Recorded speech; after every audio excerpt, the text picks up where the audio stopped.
Alright, welcome back to the Crabby Dice. Today we're going to be looking at the game Abyss. Alright, so the theme to this game is, well, we're trying to be the next ruler of the Abyss, alright? This is just sort of a set collection, hand management slash push your luck game, right? A lot of things going on. This is going to be the setup and rules video. Click on the link below for my review and playthrough. And like usual, before we start, three things. Please like, subscribe, and comment on my YouTube channel. That would be great. Let's go.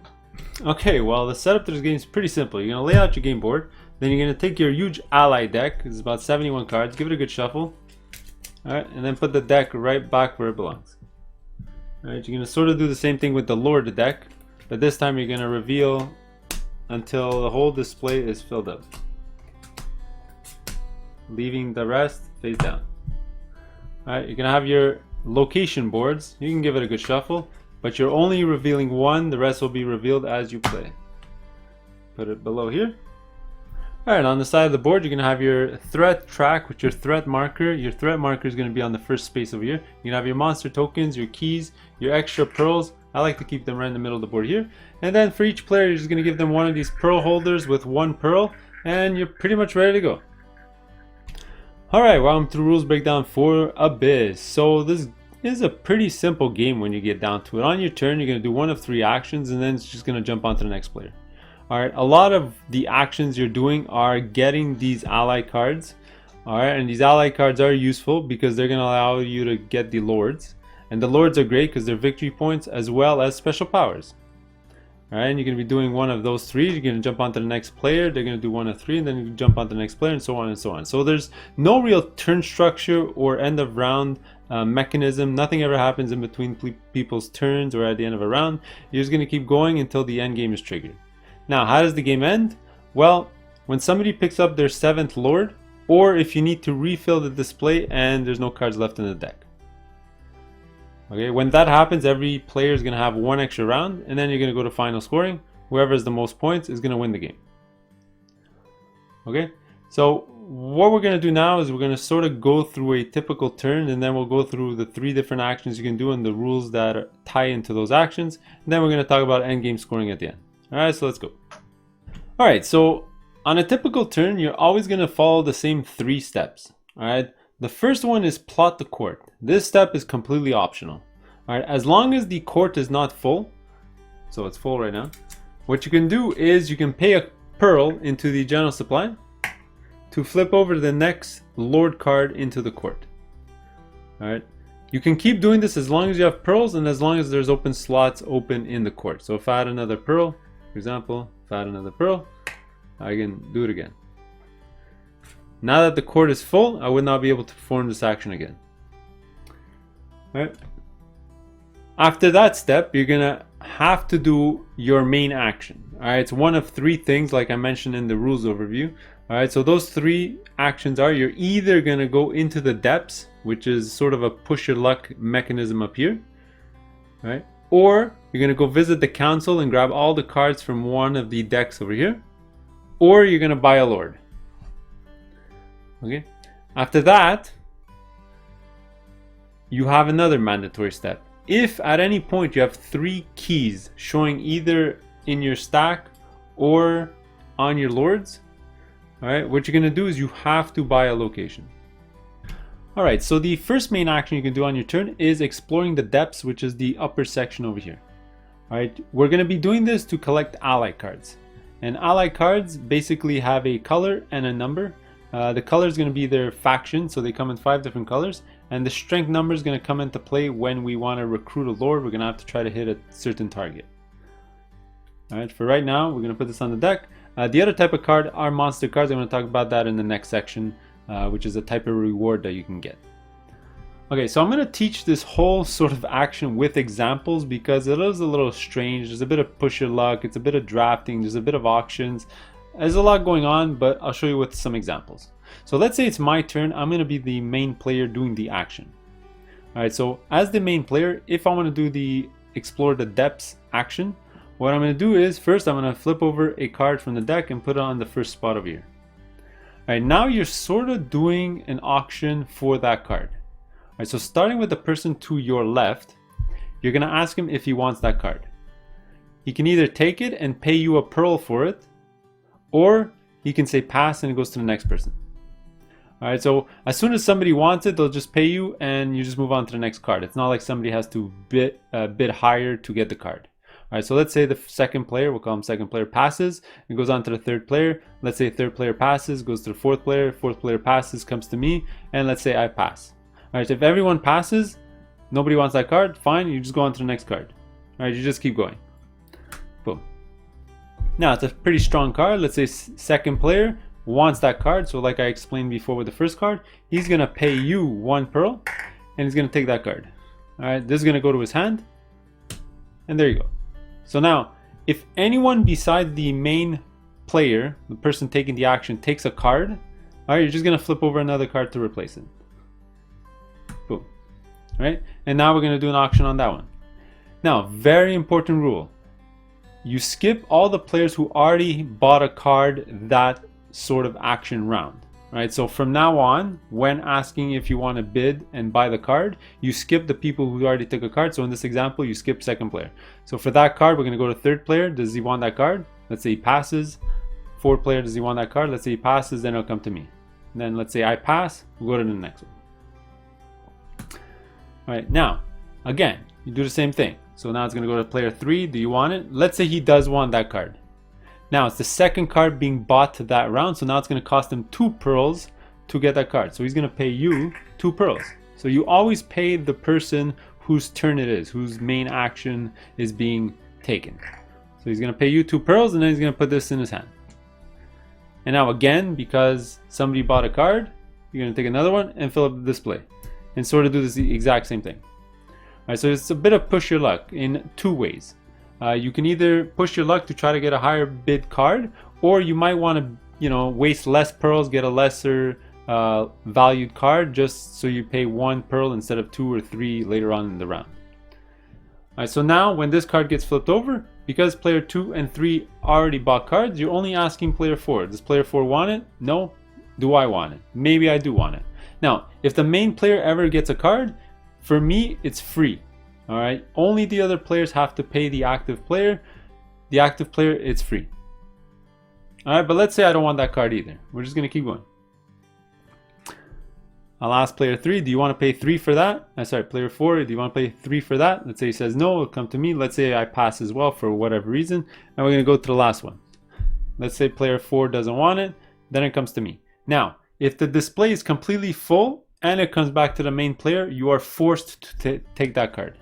So I am forced to take this card. And if you are ever forced to take the last card, you'll actually get a pearl as compensation. So I'll take a pearl, add it to my supply, and put this in my hand. All right, whenever the main player takes a card, it pretty much signifies that the round's going to end. All right, you don't flip over more cards when the main player. So if the main player took the first card, for whatever reason, if all the other players pass and the first player took the first card, then it'll basically end this turn. All right, but after taking your card, before ending your turn, you're going to actually take all of the allies that are in the display and put them in the council. All right, this is called the council area, and they're going to go into their faction colors. All right, there could be cards already there, just add them on. All right, so hopefully you have a good memory as well, because these guys are going to now be face down. So these were yellow, and these ones are pink/purple. All right, so that's how the action works. Now, the only other thing that can happen when you're flipping over cards are monster cards. Okay, so there's 6 of these in the deck, and when they appear on the track, the other players don't interact with the monsters, only the main player gets to interact with the monster. All right, the monster is just a reward system. When you look at the track on the right over here, this is called the threat track, and it's going to gain more and more value as more of these monsters come out. All right, so as the main player, you have a choice. Do you want to fight the monster and get a reward, or do you want to keep going? Now, if you keep going, you ignore the monster, you're going to move down the threat, and you're just going to flip over to the next card and just keep going like you would normally. Right? If another monster would come out, let's say the third card is a monster, again, just the main player would decide, do you want to fight the monster or do you want to keep going? Let's say he wants to keep going, you're going to move down the monster threat track. If the last card is a monster, you're forced to fight the monster. You'll also get a pearl as a reward. And you don't get to keep monster cards. They always get discarded into the discard pile. Alright, so let's take 5 seconds to look at the rewards of fighting a monster.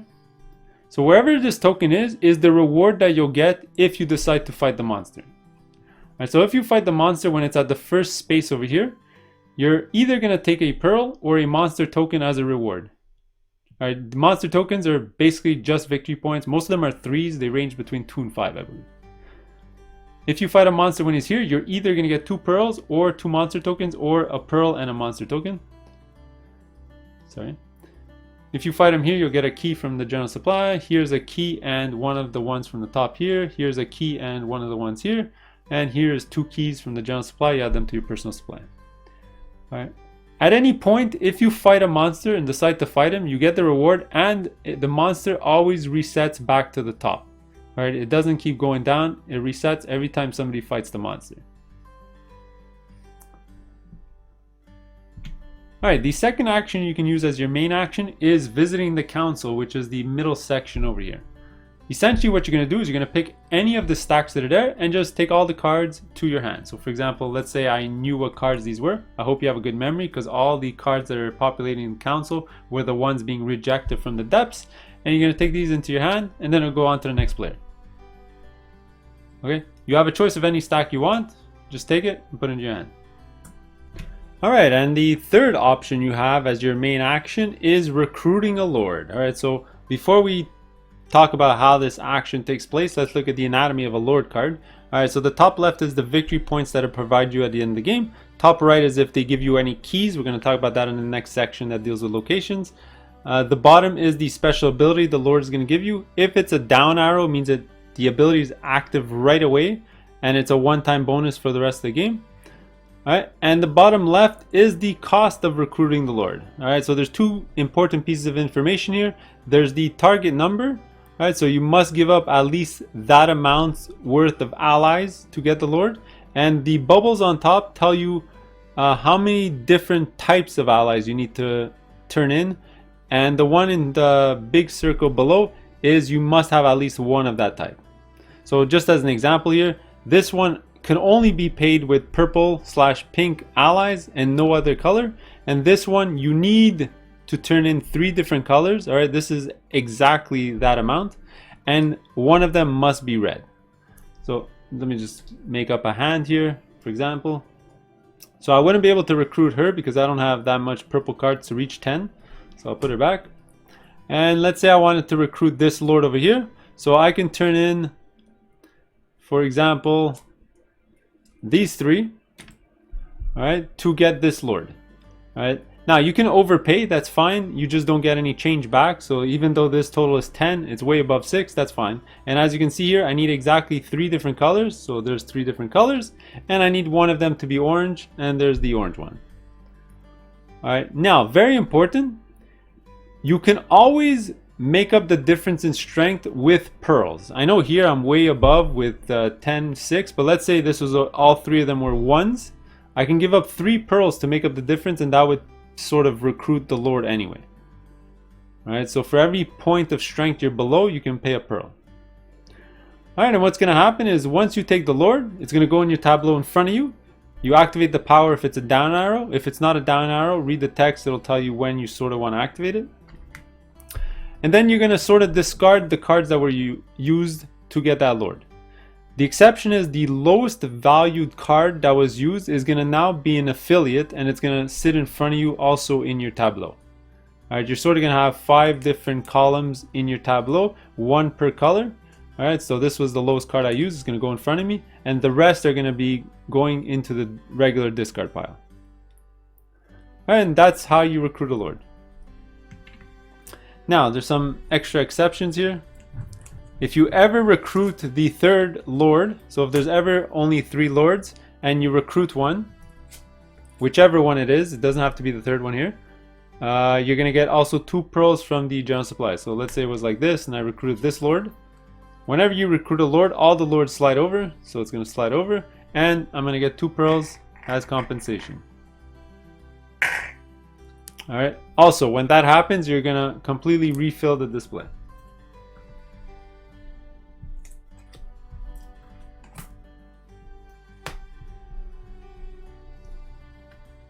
Alright, so after performing your main action, which is either the depths or the council or buying a lord, you need to check if you have 3 keys. At any point, if you have 3 keys, this is a mandatory step and you must do it. You're going to go get a location. Alright, you're going to see the 3 key symbol here. So you have a couple of options. You either take one of the face-up locations. There's going to be many more on the display. You only start the game with one face-up. Or you're going to go grab one of the face-down ones. All right. So if you go get a face-down one, you get to choose whether you want to draw 1, 2, 3, or 4 off the top of the deck. Let's just say I wanted to take 4. All right. You're going to look at these and you're going to take exactly 1. All right. So let's say I wanted this one. Just for information's sake, at the bottom here it'll tell you how to score extra points for that location. Usually it's a type of mage or an affiliate or whatever it is, and it'll give you a base amount of points on the right. Alright, either way, you're going to take this, you're going to put it in front of you, and all the other ones that you didn't take are now going to be face up on the table. I'm running out of space here, but they're all going to be displayed so that the next person to get a location could either take one of the ones that are face up or do the same thing like you and take 1, 2, 3, or 4 off the top of the deck and choose one of those to put in front of them.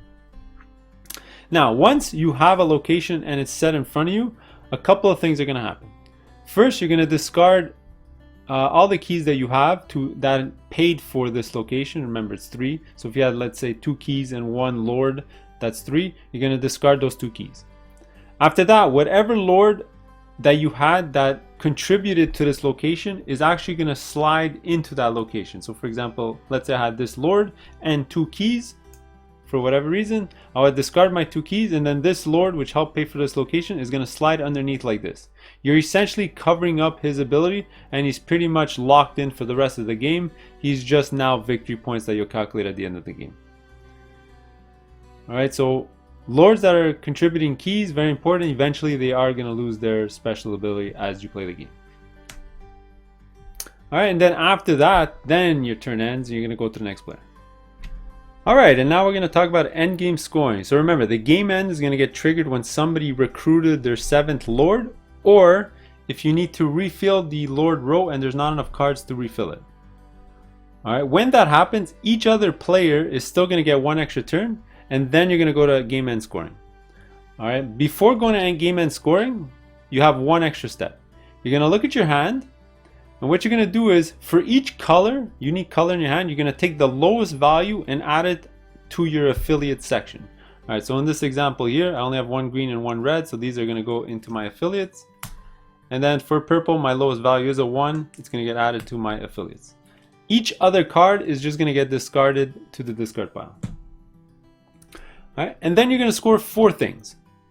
Alright, how are you going to score your total? Is first, let's look at the affiliate. You're going to look at the highest value you have for each color and add those together. So for orange here, it's going to be 4 plus 1. These are both 1, so it's 1. And then green, 3. Alright, add those together. Next, your locations, just tally it all up. They all have special ways of scoring. Just figure out what the score is, add it to your score. Next, calculate all your lords all together. So 6 plus 5 plus 6, for example. And then finally, everyone's going to flip over their monster cards, add those tokens to your score. That's going to be your grand total. You compare that to all the other players, and whoever has the most has won the game. Alright, so those are the setup and rules to Abyss. Click on the link below for the playthrough and review. I hope you enjoyed it. If not, we'll see you in the next one. Later.